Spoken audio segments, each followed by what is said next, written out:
రోజు కాంగ్రెస్ పార్టీ చాలా ప్రతిష్టాత్మకంగా తీసుకుంటున్నటువంటి 2 లక్షల రుణమాఫీ కార్యక్రమానికి ఈరోజు ముడుపుగల్ గ్రామం మహబాద్ మండలంలో ఉన్నటువంటి ఈ మహబాద్కే తలమానికమైనటువంటి ముడుపుగల్ గ్రామంలో ఈరోజు రుణమాఫీ కార్యక్రమాన్ని స్టార్ట్ చేయడం జరిగింది।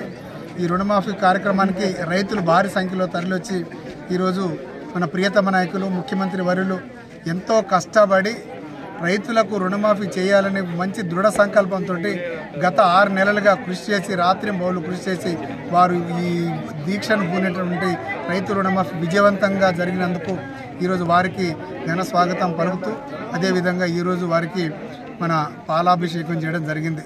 ముఖ్యంగా బీఆర్ఎస్ ప్రభుత్వం అధికారంలోకి రాకముందు ఎన్నో అవాకులు చవాకులు పీల్చి మనని చాలా ఇబ్బందులు పెట్టడం జరిగింది। ఎందుకంటే బీఆర్ఎస్ పార్టీ గతంలో అధికారంలో ఉన్నప్పుడు 2 లక్షల రూపాయలు రైతు రుణమాఫీ చేస్తానని చెప్పిన బీఆర్ఎస్ ప్రభుత్వం 28 లక్షల కోట్ల రూపాయలు రుణమాఫీ గత 10 సంవత్సరాలకు చేయలేకపోయింది। అదే పనిని మన కాంగ్రెస్ పార్టీ మన ముఖ్యమంత్రి వర్యులు రేవంత్ రెడ్డి గారు ఆ పని చేసి చూపించారు కాబట్టి ప్రజలు కూడా చాలా హర్షంగా చాలా ఆనందంలో రైతులందరూ ఉప్పొంగిపోతూ ఉన్నారు। ఈ మన మహబాద్ నియోజకవర్గంలోనే ఈరోజు సాయంత్రం 4 గంటలకు మొత్తం 10,641 రైతు కుటుంబాలకు ఈరోజు 58,23 లక్షల రూపాయలు ఈరోజు మొదటి విడతలో రైతు రుణమాఫీ జరుగుతూ ఉంది। ఈరోజు సాయంత్రం 4 గంటల వరకు 1,00,000 రూపాయల లోపు ఎవరైతే రైతులు ఉన్నారో వాళ్ళందరికీ రైతు రుణమాఫీ జరుగుతుంది।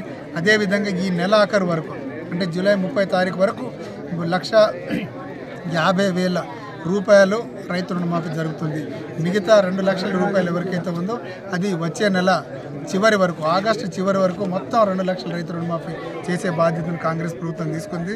ఎంతోమంది హేళన అపహేళన చేసినా కూడా మంచి దృఢ సంకల్పంతో మన ముఖ్యమంత్రి వర్యులు రేవంత్ రెడ్డి గారు అలాగే ఉప ముఖ్యమంత్రి వర్యులు బట్టి గారు తుమ్మల నాగేశ్వరరావు గారు వ్యవసాయ శాఖ మంత్రి వాళ్ళు ముగ్గురు కూర్చొని గొప్ప ఓర్పుతో నేర్పుతో పైసాను ఒక కూడగట్టుకొని రైతు రుణమాఫీ చేయాలి అని చెప్పేసి ఒక మంచి దృఢ సంకల్పం ఈరోజు నెరవేర్చింది। కాబట్టి ప్రజలందరూ గ్రామాల్లో అలాగే మండల హెడ్ క్వార్టర్స్లో జిల్లా హెడ్ క్వార్టర్స్లో పండగ వాతావరణం తీసుకురావాల్సిందిగా కోరుకుంటూ అదేవిధంగా మన సోషల్ మీడియాలో ప్రతి ఒక్కరికి తెలియజేసే విధంగా కాంగ్రెస్ పార్టీ తీసుకున్నటువంటి మహత్తరమైన కార్యక్రమం రైతు రుణమాఫీని విజయవంతంగా జరిగినందుకు మన మొత్తం మహబాద్ నియోజకవర్గ రైతుల తరఫున కాంగ్రెస్ పార్టీ అధిష్టానానికి ముఖ్యమంత్రి రేవంత్ రెడ్డి గారికి బట్టి గారికి తుమ్మల నాగేశ్వరరావు గారికి ప్రత్యేక ధన్యవాదాలు తెలియజేస్తాను।